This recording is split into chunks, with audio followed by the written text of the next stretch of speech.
Bonjour à tous, alors me voilà pour une nouvelle vidéo. Donc là je vais vous reparler des moules, les fameux moules faits maison. Alors pourquoi je vous en reparle? Parce qu'en fait le résultat que j'ai eu obtenu n'était pas celui dont j'espérais. C'est très potable mais c'était pas le moule que j'aimais mieux. Par rapport au silicone ça n'avait rien à voir. Alors pourquoi je vous dis ça? Parce qu'en fait quand j'ai fait ma vidéo j'ai obtenu ce genre de moule. Alors vous pouvez voir qu'il y a des granulés un peu partout. Ça c'est parce que j'ai utilisé la farine. Donc vous voyez c'est niveau aspect, c'est pas top, c'est loin, enfin, c'est pas du tout top. Donc après, je vous conseille pas trop ce genre de méthode parce que ça fait pas, ou personnel, pour faire des moules personnels, oui, mais sinon pour les vendre ou autre, je vous le conseille pas du tout, ça fait pas professionnel quoi. Donc voilà le genre de moule que vous pouvez avoir avec la méthode que j'ai testée, mais moi je ne préfère pas, j'ai cherché des autres solutions. Alors donc sous les conseils d'une amie, dont je vous parlerai très bientôt puisqu'elle va faire une chaîne YouTube.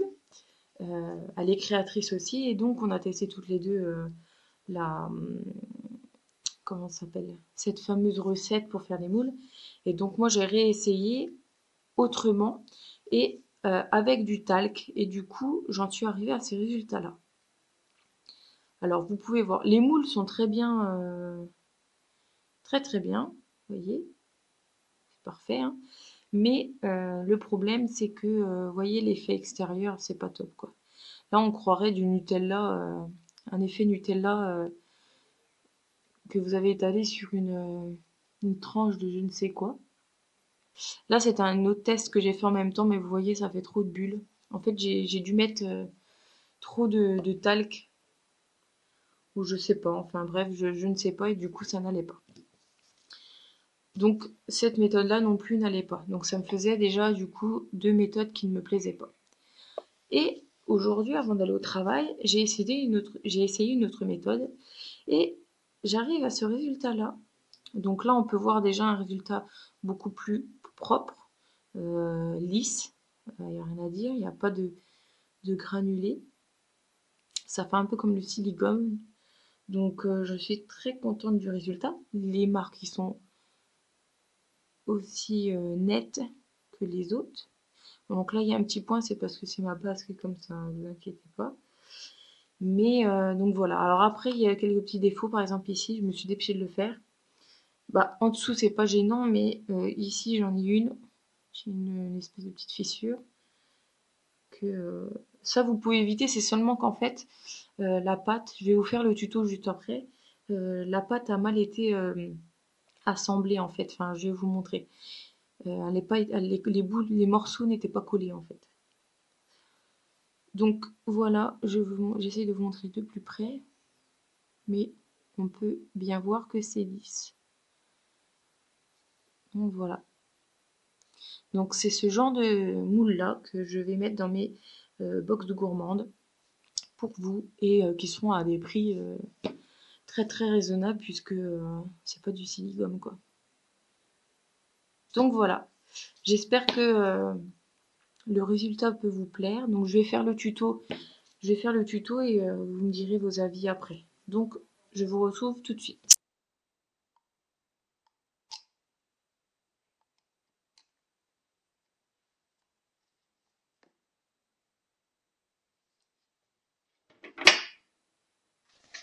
Donc vous mettez du silicone et donc j'ai mis une petite goutte de peinture rouge. Donc voilà, n'importe quelle peinture rouge.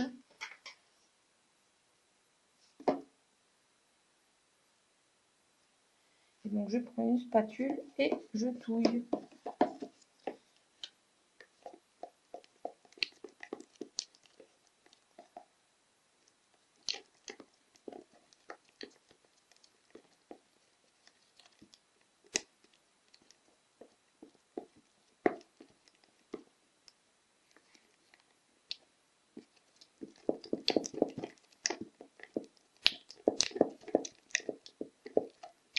Alors une fois que la peinture est bien mélangée avec le silicone, ça vous donne ça. Donc moi ça fait rose et non rouge, hein, parce que j'ai pas mis beaucoup de peinture. Voilà. Je mets du talc. Alors le talc, on n'en trouve plus énormément. Mais moi, je l'avais trouvé chez Intermarché. Ou alors, je pense, dans les parapharmacies ou autres, vous pouvez en trouver. Alors là, je mets à peu près... Je n'ai pas du tout la même dose de talc que de pâte. Je mets moins de talc. Mais le talc permet d'adoucir un peu l'odeur qu'a le silicone. Pour ceux qui auront testé, vous pourrez savoir que le silicone sent très fort et un peu le vinaigre, c'est une odeur particulière. Du coup, c'est pas top. Et là, ça adoucit un peu. Alors, donc, vous prenez votre pâte. Donc, ça vous donne une pâte un peu comme ça. Donc, vous pouvez toucher où il y a de la... Comment ça s'appelle?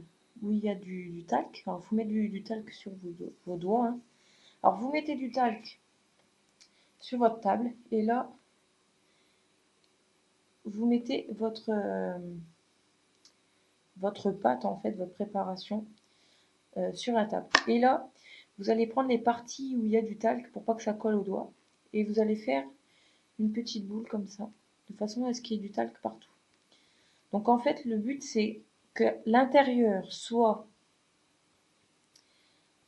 euh, en gros liquide, on va dire, hein, et l'extérieur solide.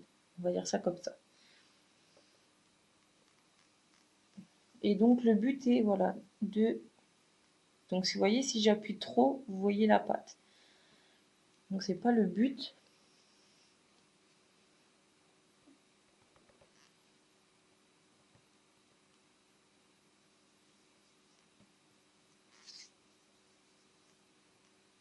Hop, voilà. Donc là, vous allez voir, je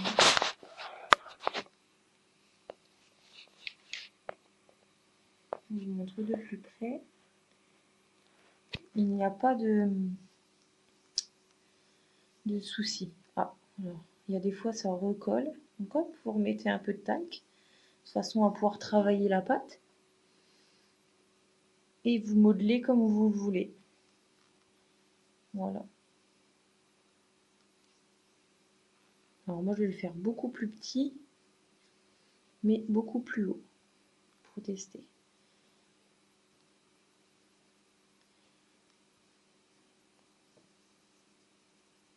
Alors moi je ne veux pas de zigouigoui.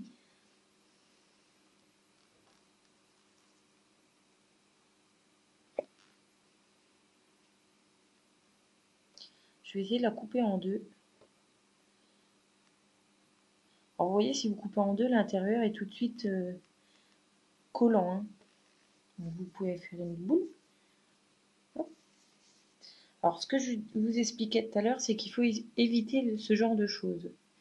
Parce que si vous les réparez pas, en fait, après ça va rester. Donc du coup, ça va pas être bien pour votre moule.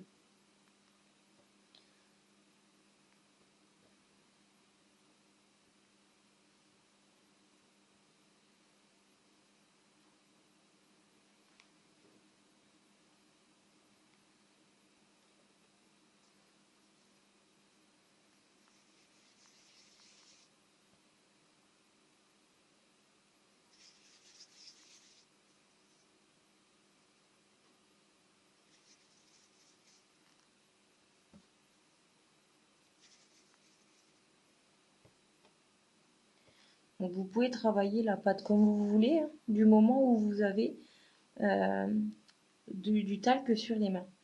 Donc vous voyez, j'ai du talc sur les mains, j'ai réussi à faire une petite boule plutôt pas mal, où il n'y a pas de problème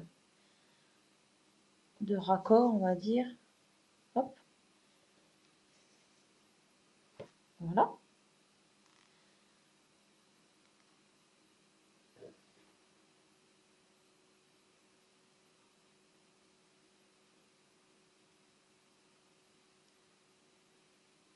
Voilà. Je la fais bien toute lisse pour pas qu'il y ait de petits trucs bidules.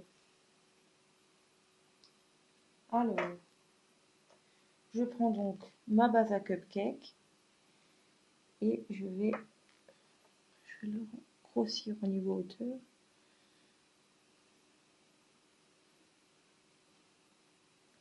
Voilà, donc ça donne ceci. Et hop.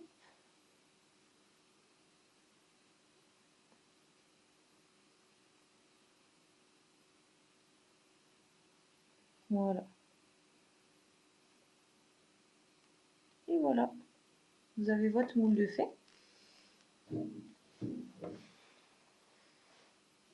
Après, donc, vous le laissez.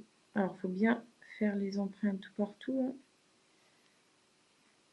Voilà. Et, bien entendu, vous le laisserez sécher. Et là, je vais donc prendre le reste de la pâte qui me reste. Et je vais faire un autre moule. Je vais chercher quelque chose à mouler.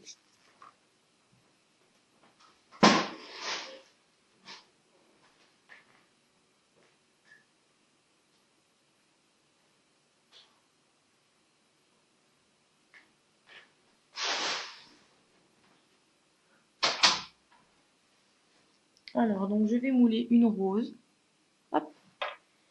Donc, je remodèle mon moule.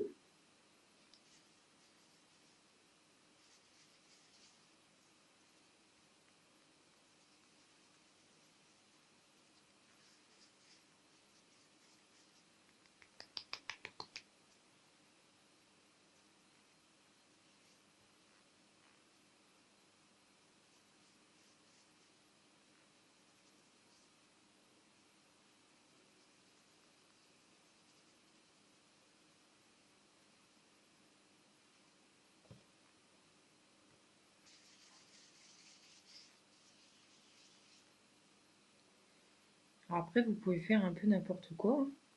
C'est beaucoup plus facile à travailler. Un peu comme une pâte à tarte. Hein. C'est pareil. Du moment où vous avez la farine, ça va nickel. Mais il ne faut pas qu'il y ait, il faut absolument pas qu'il y ait des trucs comme ça. Alors je vous dis pas que c'est dur à, c'est pas facile. Je vous dis pas que c'est facile à enlever, mais c'est possible. Il faut lisser la préparation. Vous voyez, là j'en avais, j'ai lisse. Hop.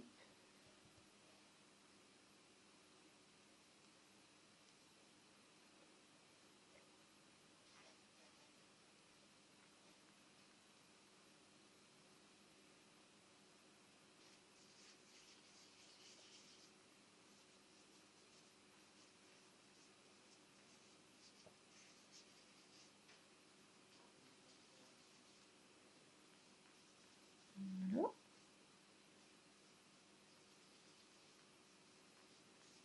On arrive à quelque chose de plus ou moins sympa.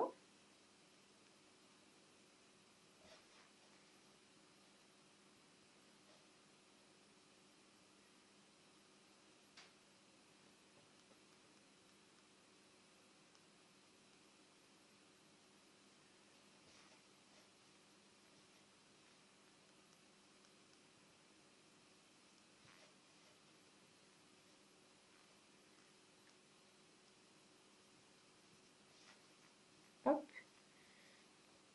Et à force de lisser, vous aurez quelque chose de très propre. Parce que toutes les parties vont se recoller et du coup, ça sera nickel. Alors c'est là qu'il faut un peu de patience, hein, mais vous aurez un effet plus propre. Après, c'est à vous de voir si vous voulez quelque chose de propre. Alors certes, c'est beaucoup de travail par rapport au silicone, mais moins cher. Donc faut savoir ce qu'on veut, hein, ce genre de technique. Voilà. Je préfère passer du temps dessus. Ça me coûte moins cher que de prendre un truc facile qui coûte extrêmement cher. Moi, je raisonne comme ça. Alors, je prends ma rose et je fais mon empreinte. Hop, voilà. Donc, à des endroits, ça craque. Donc, voilà. Hop, on va relisser. Il n'y a pas de problème là-dessus. Je vais même essayer de...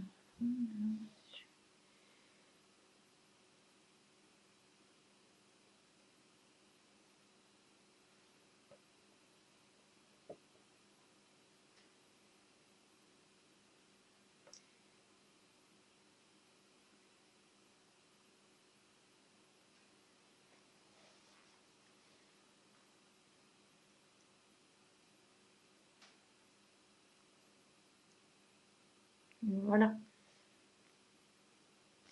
Donc voilà, pour ces deux moules.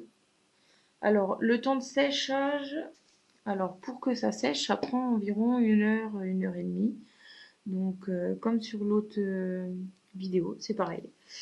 Sauf que là, vous n'avez plus l'odeur désagréable qu'il y avait avant. Bah, du moins, vous l'avez beaucoup, mais alors beaucoup moins. Moi, la première fois que j'ai fait ces moules, c'était une horreur. J'aurais mis un masque, vous savez, les masques là, pour se cacher le nez. Les masques quand on met quand on est malade, là, allez, seulement pour éviter d'inhaler en fait l'odeur. Donc j'aurais bien mis les masques en fait pour éviter. Bah, je m'étais mis en fait un torchon sur le nez tellement que c'était affreux. Donc pour vous dire, et là il n'y a aucun souci, je fais ça vraiment super super bien, parfaitement bien, il n'y a pas de souci. Alors, donc par exemple, en parlant de la boîte, vous n'êtes pas obligé de jeter la boîte. Pourquoi? Parce que moi c'est une boîte en plastique et donc les parois sèchent et quand elles sont sèches, ça fait ce genre de choses et elles se décrochent super bien. Donc du coup, vous pouvez les retirer et nettoyer votre boîte très facilement. Donc là-dessus, il n'y aura pas de souci. Je vous conseille, moi je pense que je vais faire genre mettre des paillettes dedans pour faire des moules un peu girly, vous voyez, des moules plus sympas que le vieux bleu qu'on avait pour les moules en silicone. Donc voilà, après comme vous voulez, mais moi j'ai mis de la peinture, après vous mettez n'importe quelle peinture, la peinture que vous voulez. Vous pouvez rajouter des petites paillettes, ça peut être sympa, ça peut donner un petit effet girly, vous voyez. Et voilà, essayez de les customiser au plus comme vous le voulez, comme ça sera sympa. Donc voilà, moi j'en ai fini pour mes petits conseils après avoir testé plusieurs fois. Euh, donc après, bien entendu, quand ils seront secs, mettez un petit coup d'eau dessus pour que le talc en s'enlève en fait et que du coup il soit tout propre. Voilà. Donc, euh, donc voilà. Donc je vais le laisser sécher pendant 1 heure et je vous retrouve tout de suite. Donc me revoilà 1 heure après. Il me semble à peu près 1 heure. Alors, ils commencent déjà à être secs. Ils sont quasiment secs. Alors je vais démouler avec vous. Ouais, ils sont quasiment secs. Bon, les laisser peut-être un petit peu plus quand même, mais c'est quasiment sec. Hop, voilà, ça donne ceci. Donc, peut-être les laisser encore un petit peu parce que ça doit pas être tout à fait sec à l'intérieur. Mais voilà, voilà le genre de moule. Donc, vous voyez, c'est top. Donc là, il est nickel. Pas de, pas de souci. On va démouler la rose. Donc, pareil, il est sec, hein. Alors, la rose, il y a eu plus de petits soucis, vous voyez. Mais bon, après, c'est pas très très grave. Un petit peu plus celui-là. Ou alors je le démoule trop vite. J'ai pas assez attendu peut-être. Enfin bon, laissez-les quand même bien. Hop. Mais voilà pour la rose. Donc voilà pour ces petits moules. Maintenant, vous avez l'astuce pour faire des moules top. euh, qui soient tout lisses et tout propres. Et qui soient tout jolis. Ça change un peu des couleurs qu'on voit d'habitude. Donc voilà. Moi, je vous conseille de les faire vous-même. Après, moi, je pense en faire des petits et les mettre dans mes box. Bah, c'est prévu de toute façon, comme ça, vous pourrez tester et me dire ce que vous en pensez. Moi, en tout cas, tous ces petits tests, bah, je vais pouvoir les tester pour voir si ça dure quand même dans le temps. Normalement, il n'y a pas de souci, mais voilà. Donc voilà, j'espère que cette vidéo vous a plu. N'hésitez pas à poster des commentaires sur vos avis ou autres. Et je vous dis à très bientôt.